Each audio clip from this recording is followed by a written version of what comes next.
Dahil madami-dami na din tayong naipong sirang LiFePO 42,650 at kapos sa budget, subukan natin mag-recover ulit ng sirang LiFePO 4. Malaki din kasi ang matitipid mo at makakagawa ka pa ang power bank para sa DC fan at pang charge. Sira. Walang rating to eh.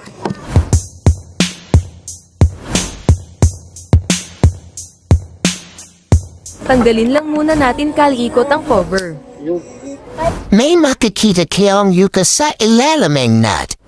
Pindutin lang natin yung nakaumbok para mag-flat.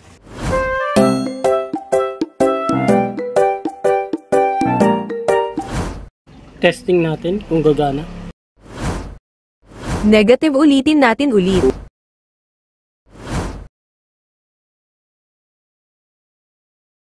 Kahit inang try natin at negative pa din.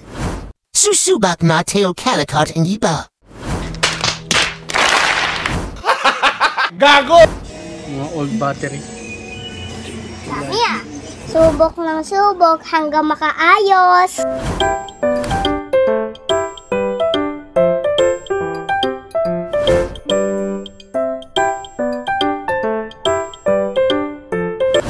So, ayun na nga kalikot. Nakaisa na tayo.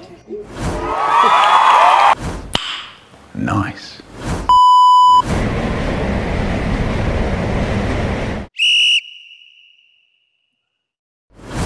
Kita yung butas na yun. Yun. Diyan natin ipapasok yung screw. Ganyan. Push lang natin. Nakadali ulit tayo kalikot. Ulit-ulitin lang ang step hanggang makadami. Meanwhile, Sa loob na yan, yung gitna na yan, yung pasito. May makikita ko dyan na state yung nakaumbok na ganyan. Lalower nyo lang yan hanggang mag-flatten. Huwag lang natin ito ng hindi matulis. Yan. Sukin nyo lang yun dyan. Yan. Tapos iganon nyo. Push nyo gano'n. Ganyan. Ganyan. Iwasan nyo nga lang mabutas.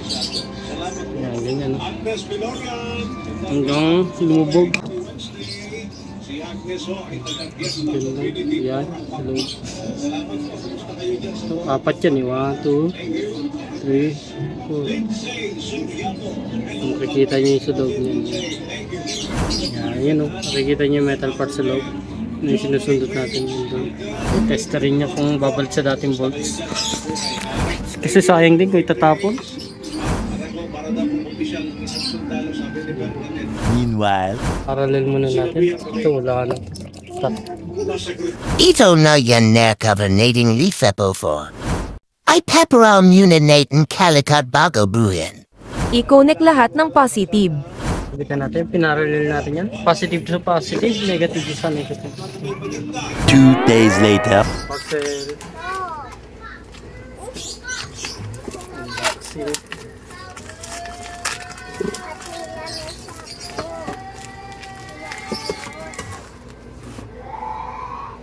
BMS 6 volts. Gali sa online shop. Dalawa to. Babaliin mo na sa gitna.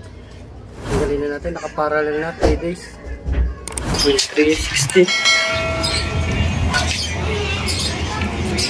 Eret kalikot at tayo nang bumuo ng battery pack. Ayun nga kalikot. Isa-isa natin tanggalin yung mga battery.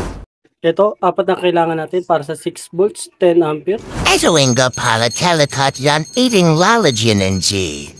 Eating battery pack. Techno pack. Bali, 4 na LiFePO. 2 positive at 2 negative.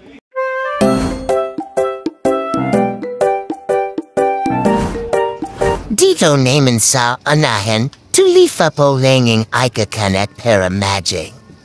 Positive at negative na ang battery. Dito naman tayo sa BMS. Inangin lang ang 2 wire para sa output. Sunod ang B- at B+. Tapos natin. B-, B+, dalawa. Narito Calicut ang bago at diagram ang pag inang nitong eating 60 BMS. Siyempre, pagtas natin mabuo, ibalot na sa PVC yan. Madami rin nabibili nito sa online shop. Pili lang kayo ng tamang sukat. Idlaw para kumapit.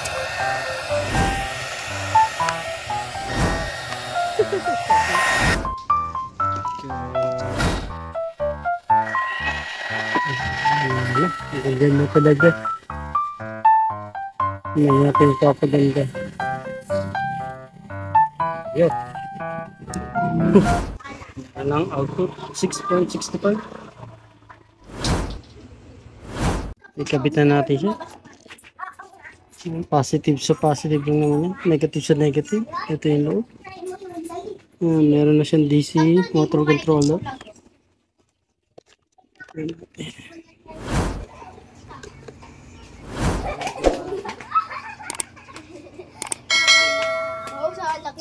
Testing naman natin kalikot kung nag-charge sa solar panel. Kung napapasin nyo kalikot, may kulay pula. Ibig sabihin, ayos ang battery. Paano? Salamat muli kalikot sa panonood. The ends.